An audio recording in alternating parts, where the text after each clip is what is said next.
I'll show y'all something. This is a big field that usually has summer food in it for deer. Usually has some type of soybeans or iron clay peas or something. Last couple years it's been chicory and clover mainly. The issue is we've got hogs so bad. Me and my brother stay on top of it pretty well during the summer with thermal scopes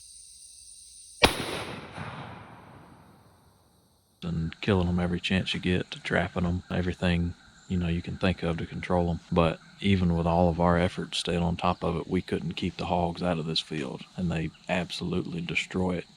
And they've been doing it the last couple years. You'd be surprised the amount of damage a single hog can do overnight rooting in a field like this. They get out there and it wouldn't be an issue if they were just grazing. I mean, that's taking away food from the deer, but they're actually rooting, and it'll be big giant craters. I mean, it'll beat you to death even driving a tractor through it. We made a decision, we've been talking about it, and you're putting money into seed and fertilizer and diesel fuel and everything else to get these fields ready and try to grow something for deer and turkey mainly. Hogs come in and ruin it, losing out on a lot of money. I mean, we're not farmers, we're not trying to grow row crops or anything. So we talked about it and we decided to go with this low fence. And so we got us a low fence put up. I think it's 36 inches tall. I mean, you can tell how tight that thing is.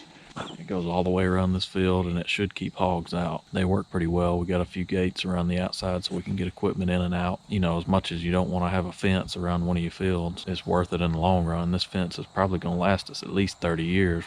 I would imagine maybe more than that, as long as trees don't fall on it and, we can keep it up. The other issue is we've got a bunch of oak trees, a bunch of sawtooths, chinkapin, Chinese chestnuts and stuff. And these trees are just now starting to put on acorns, and they're going to put off a lot of acorns for deer. And right around the time we planted green fields about 3 weeks ago, hogs were absolutely destroying. You can see a little bit around this tree right here. They were destroying around the base of these trees, rooting around. And I think what was happening was a few of the acorns were falling off, and then they were just rooting, trying to find more. If they keep doing that, they're going to damage the root system and possibly kill the tree. So I think it's a good long-term investment. Now we can plant whatever we want to out here. We've always been limited in the last probably 15 to 20 years on what we could plant because hogs will destroy it. You can't plant corn, you can't plant alfalfa and a lot of different stuff that you might want to because, it's just not going to be worth it. So now, hopefully we can get us a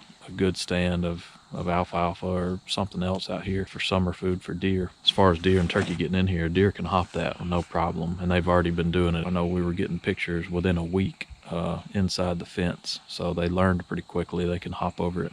Turkeys can almost hop over it. They just pitch a little bit and they can get over in it. As far as turkeys are concerned, it'll allow you to plant chufas and just keep the hogs out. So I think it's a good investment, but I know a lot of people haven't seen that and haven't thought about that, and it was the best option for us. That's what a low fence is for around here, keeping hogs out. A lot of people are doing it these days.